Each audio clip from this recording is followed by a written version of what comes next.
Hi,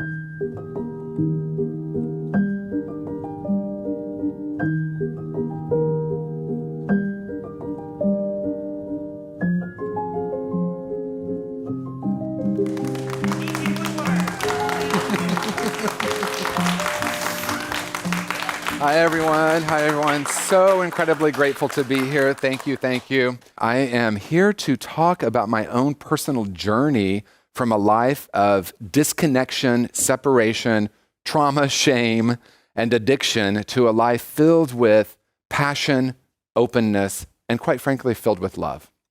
And so I want to go way back and start from the very beginning of my story because I think it informs my entire life and my whole point of view around addiction, which might be a little different than some other models or some other ways of viewing both addiction and recovery. So I was born in Indiana to a family that looked really normal on the outside. And I remember thinking, what I'm experiencing when I'm in my home is very different than the way we kind of show ourselves outside of our home.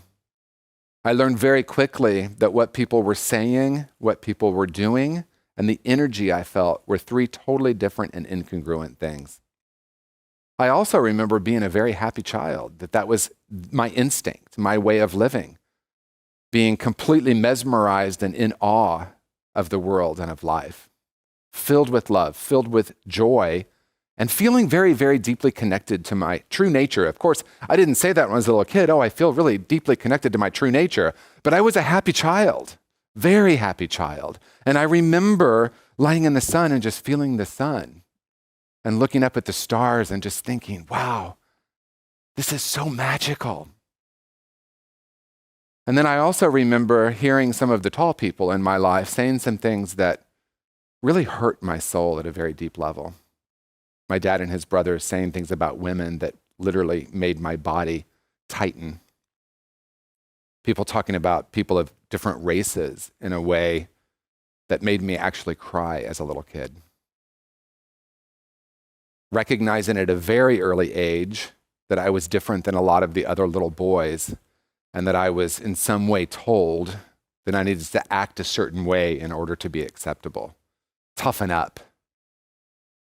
And I was a sensitive little boy. As a matter of fact, my mom loves to tell the story that by the time I was 4, she realized I was probably going to be gay. And I often show her my 3-year-old picture and say, "What took you so long?" Because I was an effervescent little child at a time and a place when a little 3 and 4 and 5-year-old effervescent boy wasn't necessarily going to be loved and accepted for that in the general world or in my school, in the playground, with my friends in the neighborhood. I received messages that it's not okay to be me at a very, very early age. I also remember being in the energy or the frequency of people around me that didn't feel safe. And at a very young age, 7 years old, I had a profound experience of my heart closing. And I actually remember it like it was yesterday. I was at my dining room table with my mom and my 2 sisters. And at 7, this experience of my heart closing was profound. It was a physical sensation of closing off. And I remember it felt like someone or something outside of me was coming in to protect me. And it was at that moment, at age 7, that I decided a few really key things about myself. 1, I'm not lovable. 2, I'm not smart enough. And 3, I'm not good enough. And not only was that a thought, but that was a felt sense and experience, an energetic closing down that lasted for the next 7 years. So for those 7 years, I walked around afraid. I walked around feeling like the world wasn't safe. I walked around looking at my parents and their loveless marriage and felt really confused. I remember hearing my grandfather, a man that I loved, use racial slurs that hurt my heart, and it was confusing for me because I loved him and he was saying these things that felt horrific to me. And so I definitely protected myself. Of course, I've come to recognize that closing off, that shutting down was actually a brilliant strategy as well as what we might call a coping mechanism. And why do I call it a brilliant strategy? Because it literally saved my life. That wall protected me. But unfortunately, it also protected me from the love and connection that I deeply desired. So by the time I was 13 or 14, I discovered something to bring myself relief, and that was weed and alcohol. Now, I wasn't walking around thinking, oh, I have these walls up and I feel very closed off and I have these deep core false beliefs and a lot of unresolved trauma, spiritual disconnection, and toxic shame, which we'll talk about in a moment. And I really need something to bring relief. That wasn't the experience. What the experience was, someone gave me weed and alcohol, and oh my gosh, I'm in awe again. I'm at peace again. The world didn't seem as harsh. It mattered less that people were saying things that were really hurting my soul. I found a way to numb out. I found a way to manage these core false beliefs of unworthiness, of not good enoughness, of unlovability. So alcohol and weed saved my life, and it worked really well for another 7 years. I have these 7-year cycles. It's very interesting. Age 7, I closed my heart. Age 14, I discovered drugs and alcohol. And right before I turned 21, I got sober. I want to talk about the last year of my drinking and using. I discovered ecstasy. And it was in the very early days of ecstasy, and I was in a nightclub. It actually literally was the birthplace. It was still legal. You could buy it at the bar, put it on your credit card. $20. Add that to my credit card. That's a whole other story we could talk about. Me and credit cards. Maybe we will talk about that a little bit. Let's just say this. I felt so empty and bankrupt on the inside that I was looking for anything to feel whole again. It was like I had my umbilical cord in my hand and I was looking for someone or something to plug into. And that included shopping and sex and looking good and drugs and alcohol. All of that was to try to manage this sense of emptiness and brokenness within. And so that last year of my drinking and using became this real low-level search for love and connection. And when I used ecstasy, boy, did I love you. And boy, did you love me. That was the drug that really helped me to be in my heart again. And again, I'm actually really grateful for it. Once again, it saved my life. But darn it, once again, it also quit working that way. And it didn't take long. The first time I did it, it was the most magical night of my life. And it seemed to last for about 24 hours, which was also incredible. And from that moment on, for the next year, I tried to recapture that experience. And so if it didn't work, which it didn't work on the second time I tried it, which was the next night, of course, I thought, well, let me take 2. Well, let me try 3. Well, let me try 4.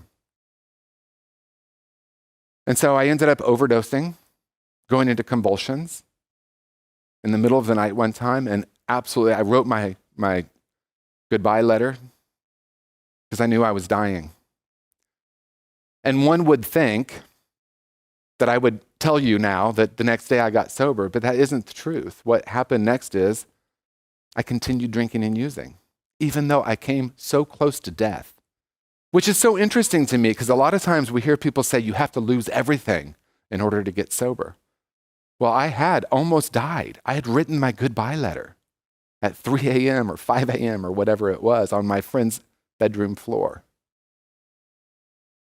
Something that's striking about that moment, and I've never even talked about this, but something that was striking about that moment for me was I was convulsing on the floor, and I didn't even feel like I was worthy to tell them I was dying. And so there I was on my deathbed, literally writing my goodbye letter, and not even feeling like it was okay for me to ask for help. So that sense of emptiness and disconnection was so profound. And I think it was another 4 or 5 months before I got sober. The way I got sober is a friend of mine, this is a true story, I'll tell the true story. Okay, so a friend of mine had gotten sober, and I know now his sobriety date is October 21st, and it was Halloween, and I ran into him. He was 10 days sober. And I remember thinking, what? How have you not used drugs for 10 days? That seemed unfathomable to me. I also was kind of attracted to him, so let me just put that in there.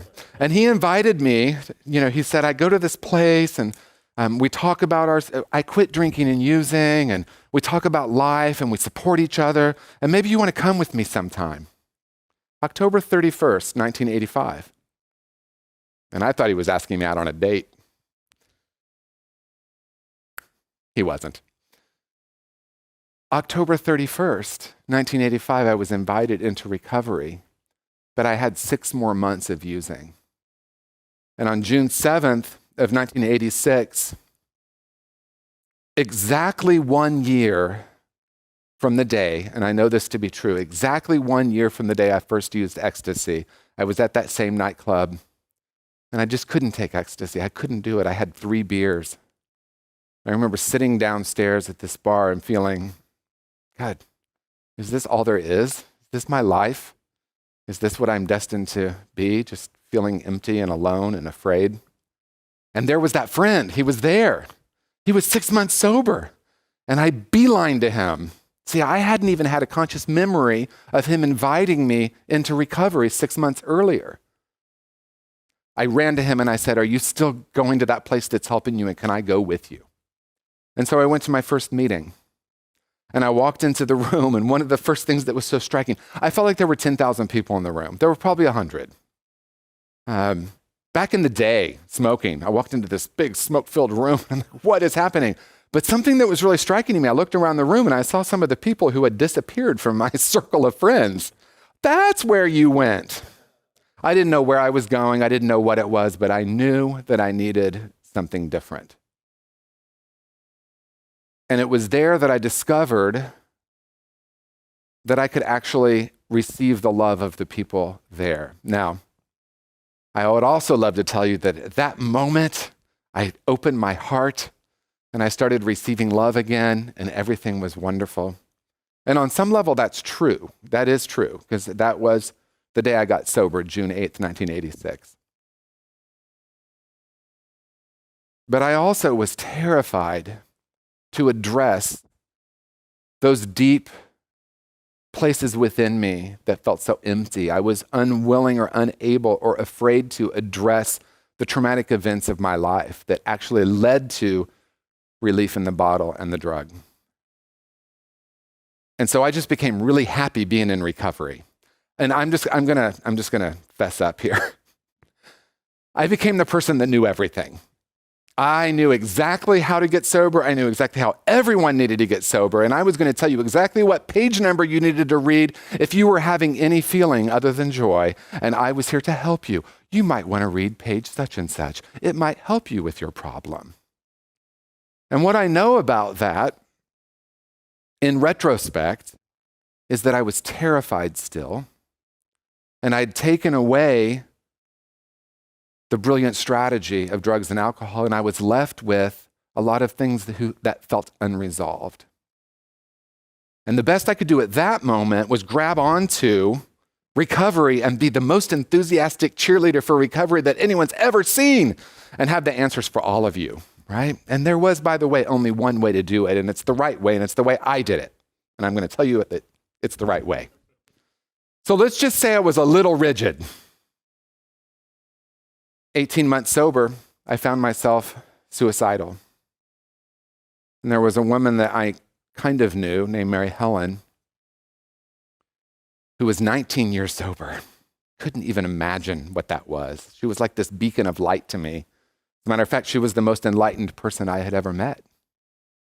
And through her presence, through her love, through her guidance, really through her beingness, she demonstrated a different possibility for me. And so there I was, suicidal, sober 18 months, thinking, how could this possibly be happening? Because I'm supposed to be happy, joyous, and free, as some of us know. We've all heard this. Some of us have heard this. If you know. But I was supposed to be happy, joyous, and free. But what was I? I was suicidal. How can this be? And so she introduced me to 2 fundamental things that have changed the course of my life. 1, there's a place within you that is whole and perfect. You are not broken. You are spiritually whole. You came into this world as a whole and perfect being, and life happened. And you decided a lot of things about yourself and the world that are core false beliefs, lies. And those lies have a frequency, and you're creating reality based on that frequency. Whoa, what is all that? She just kept saying, darling, you're so precious. And I just kept saying, no, I'm not. I'm a bad human. I've done all these things. I've hurt a lot of people. I've stolen. One night, we just walked into someone's house and stole a wallet off the table in the middle of a drug-induced. We thought there was an after party there. We walk in, 3 a.m. Oh, there's a wallet on the table. We took it. We hear someone saying, who's out there? Run out. I did a lot of stuff. And she introduced me to the idea that wasn't because I was a bad person, but because I was a whole and perfect spiritual being who started believing I was a broken and bad person. And because of that, I acted that way in the world. And it doesn't mean I'm not accountable for that behavior and I don't need to go back and mend that. But what it does mean is that doesn't mean I'm a fundamentally flawed human. And that moment of awareness, even hearing her words and seeing her demonstrate that changed everything for me. And then she introduced me to the idea that recovery is about returning to that, not about moving somewhere and becoming good. She would say life is not about becoming good, but about becoming real. The other thing she introduced me to was the possibility that we could actually heal the underlying root causes, and that there is a place within each of us that has the courage to face that instead of run from it. I'd been running from all these feelings for so long. I'd been running from the sexual trauma of my past. I'd been running from the fear that I had experienced. I'd been running from what it was actually like to be gay in the 1960s in Indiana, not just like, oh yeah, it was hard. Yeah, it was like, I decided that I was fundamentally wrong because of that. And so that set me out on a course of healing. I started working in the addiction treatment field in 2008. And there were some very striking things to me. People were coming back to treatment multiple times. And in my friend group, I saw people struggling and running from this pain, this psychic pain within them. And I heard people saying things like, I'm just an alcoholic. Or they would really say, I'm just an effed up alcoholic. I don't know how to live. I don't know how to do life. I'm broken. And I remember hearing a friend, and I don't want this to be judgmental because it was a pivotal moment for me. He was 26 years sober. He was standing up in front of a room talking about relationships, and he literally said, because I'm an alcoholic, I don't know how to have relationships. And I have to accept that I'm just effed up and learn how to live with that. I literally said, that can't be my reality. It can't be my reality. It can't be our collective reality. There has to be something more than the belief that I have a lifelong chronic disease that wants to kill me, and that the only thing I can do is manage that one day at a time. There has to be a different possibility. And that possibility, what if we're not fundamentally different than other people? What if all human beings came into this world as a whole and perfect spiritual being, and we have in some way separated from that? And that's actually the existential crisis of humanity. We're not unique because we've had addiction. Addiction just became our strategy. I picked up drugs and alcohol and became addicted to it. Someone else might have done that with workaholism or with power or with look-goodism, or with sex, or with shopping, or drama, right? People are addicted to CNN and Fox News now. Why? Maybe they're managing unresolved trauma. So rather than viewing addiction as something that is fundamental and organic and a disease, which it might be, in addition to that, what if it's also a brilliant strategy for survival? And what if we can actually heal the underlying root causes, which I've already said to me are unresolved trauma, spiritual disconnection, and toxic shame? And what if the journey of recovery is really about returning? What needs to be unlearned? How do I create inner safety so that I can start to unlearn these ideas and these beliefs? Can I turn toward what's trapped in the unconscious that's creating what I call reality? Can I understand that because I'm walking around with the frequency of brokenness, I see it everywhere? And that's not a bad thing. That's wonderful news. That means I can do something about it. No, we're not fundamentally broken because we have an addiction. We're all whole and perfect spiritual beings. And in the end, that's the human experience. We have so much more in common with other people in our world than just being an addict or an alcoholic. And that means we're different. And so what I want to close with is a possibility. And that possibility is that each of us, whether we have an addiction, whether we have a brilliant strategy that might have served us really well, but no longer is, what I want to offer is that you are a person who is worthy of returning to your true nature, that place of wholeness. You can call off the search and rest in a greater reality that truth is right here, one breath away. It's who and what you are.